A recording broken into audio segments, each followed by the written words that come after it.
यद्भद्रं तन्नःसुव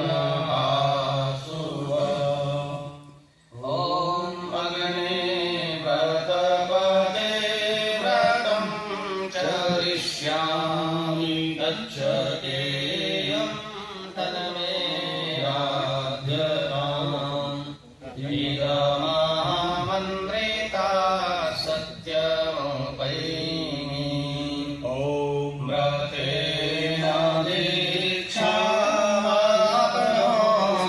दीक्षयाप्नोति दक्षिणाम् दक्षिणा श्रद्धामाप्नोति श्रद्धया सत्यमाप्यते। विराजमान हो जाएं।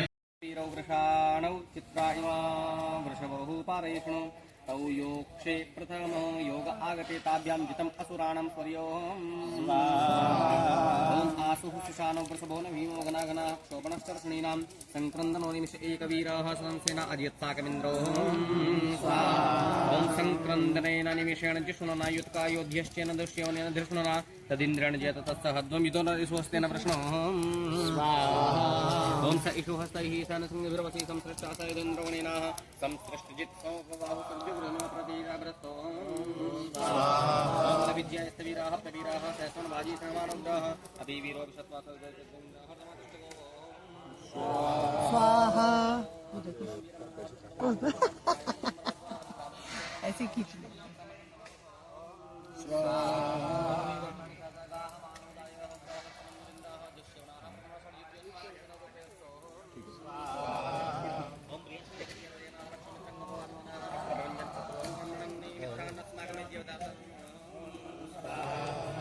मैं स्वाभाविक है अगर बोल देने बेचारा बच्चे ने पता नहीं भी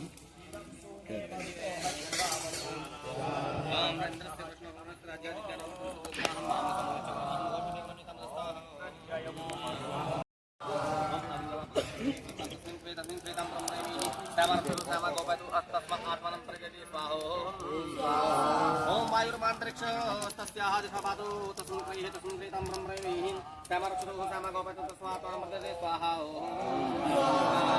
ओम सोमरुद्रमा सोमो महारुद्री दक्षिणाय दिशो दिशः पातो तस्मिन् क्रियतां ब्रह्मैः श्यामरक्षतो श्यामगोपतो तस्मात्मर्दते स्वाहा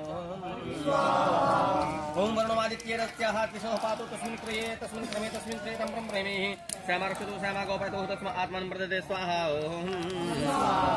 ओम सूर्यो मध्याव पृथिव्यां मृतिचाहं दिशः पातु तस्मिन् क्रमे तस्मिन् श्रेयतां ब्रह्मणेः श्यामरक्षतो श्यामगोपायतो तस्मात्मानं प्रददे स्वाहा ओम रति सचा मरुत्सुरोदशो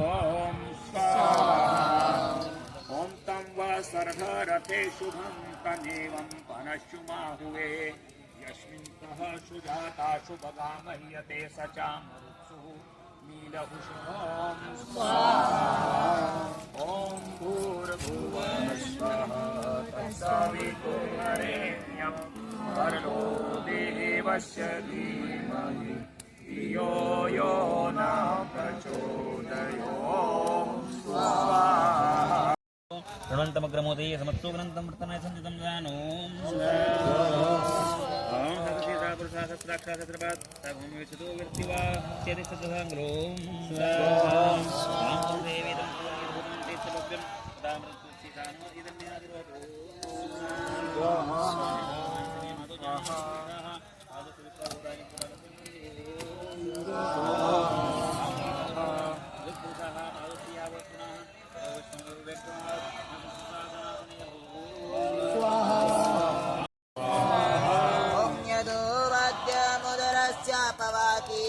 आमस्य प्रवेशगन्धोऽस्ति तच्छमितारः कृण्वन्तो दूतामेदं श्रितपाकं पचन्तो स्वाहान्यते रात्रादग्निना पच्यमानादभिशूलं निहतस्यावदावति मातर्भूम्यां शेषन्मा रुद्रिणेषु देवेभ्यः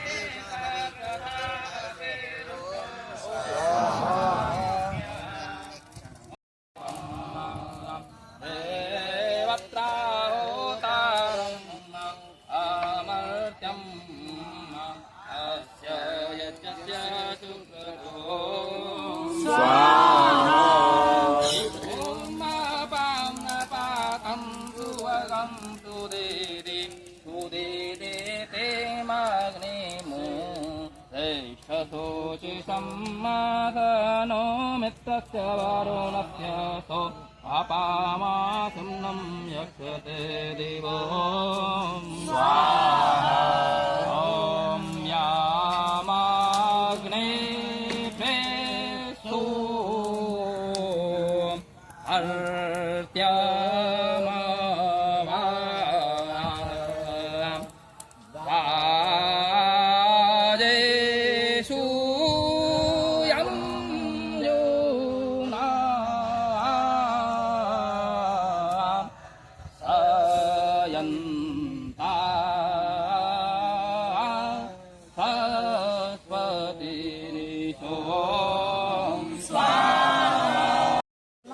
ओम बोलना तो क्या बोलेगी तो आप नीचे दादी बोल रही जब से अभी तेरा नंबर लेट आएगा मेरे को तो करना शास्त्री जी हैं सहदेव जी करता और समस्त अधर्व इनको सबको मैं प्रणाम करती हूँ नमस्कार करती हूँ। मैं यज्ञ का मुझे कोई नॉलेज नहीं था, हमारे उधर यज्ञ के बारे में कोई जानकारी नहीं है। मैं आभार व्यक्त करती हूँ महिपाल जी दलाल का और आभार व्यक्त करती हूँ राय बहादुर जी का कि उन्होंने ऐसे बच्चे पैदा करे जिनकी वजह से आज हम इस यज्ञ में जुड़ पाए हैं। राय बहादुर जी के अनिता जी पैदा हुई और महिपाल जी के योगेश देवेंद्र जी, चंद्रहास जी और पवन जी।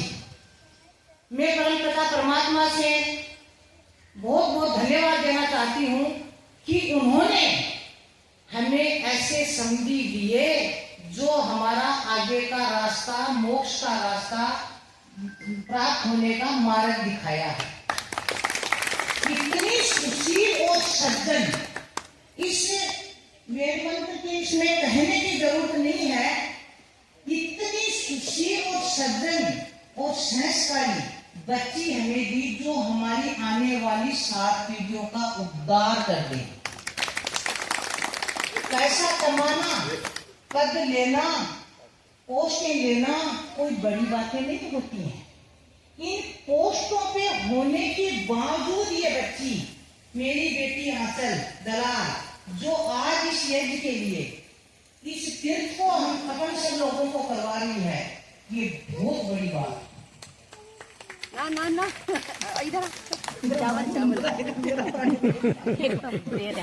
चावल चावल चावल मैं प्रणाम करती हूँ मेरे पिता तुल्य, मेरे बड़े भाई ओम प्रकाश जी गुड़ी, जो हमें मार्गदर्शन करने यहाँ पहुँचे हैं, और मेरी जिठानियों को मैं धन्यवाद करना चाहती हूँ।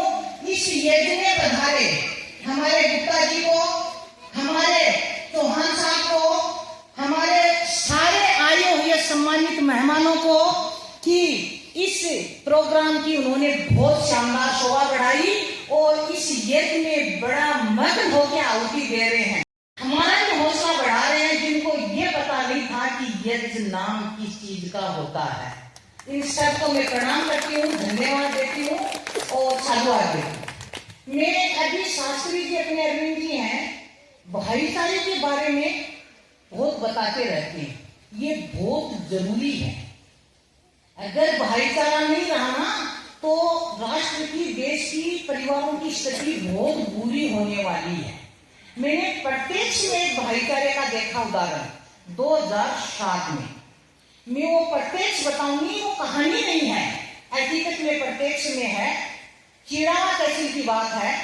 एसडीएम ऑफिस में 2 भाइयों में आपस में मुकदमा हो गया था, इसको लेके जमीन को और उनकी वाइफों में सोने के जेवर को लेके। उनके माँ बाप की दोनों की एक ही साल में डेथ हो गई और उस प्रॉपर्टी को लेके आपस में उनमें विवाद हो गया। विवाद होने के बाद में मामला कोर्ट और कचहरी तक पहुंच गया। हर तारीख पे दोनों भाई तारीख पे जाते और वहां एसडीएम साथ के वहां वो करती उनकी, और तारीख पे जाके चक्कर लगाते रहते। उनका 1.5 साल निकल गया। साल 1.5 साल के बाद एक दिन बड़ा भाई छोटा भाई अंदर चला गया पहले कि भाई हमारा नंबर आएगा तो मैं पहले ही जाके जगह रोक लेता हूँ और रोक के मैं मेरी जगह पे बैठ जाता हूँ। उसके बाद में उसका बड़ा भाई आया। बड़ा भाई आया तो गेट के बाहर बड़े भाई ने उसकी जूती खुली हुई निकली। समझते हो जूती मतलब रास्ता में होती है चमड़े की, जैसे अपन जूते पहनते हैं वैसे ही जूती होती है, उसका नाम जूती होता है। उसकी जूती निकली हुई पड़ी और जूती में वो तो पहले निकल गए, वो पीछे से आए तो जूती के धूप आ रही थी, चमड़े की जूती थी। बड़े भाई को चिंता हुई कि जूती तो मेरे भाई की है, ये धूप में सूख जाएगी। कोर्ट में केस चल रहा है, दोनों भाई पेशी पे आए हैं। बड़े भाई का हृदय परिवर्तन हुआ कि जूती तो मेरे भाई की है और ये धूप में सूख जाएगी। उसने उठाया अपने बड़े भाई की जूती को छैया में रख दिया। अचानक उस छोटे भाई को तो प्यास लगी या कैसे बाहर निकला हो, तो जूती मैंने वहां दूर खड़ी करी थी, रखी थी कि धूप में धूप आ गई, मेरी जूती छाया में किसने रखी। तो वहां एक पियोन था, उस पियोन से उसने पूछा, अरे भाई मेरी जूती यहाँ पड़ी थी, ये किसने रखी? बोले आपका भाई आया था उसने रखी।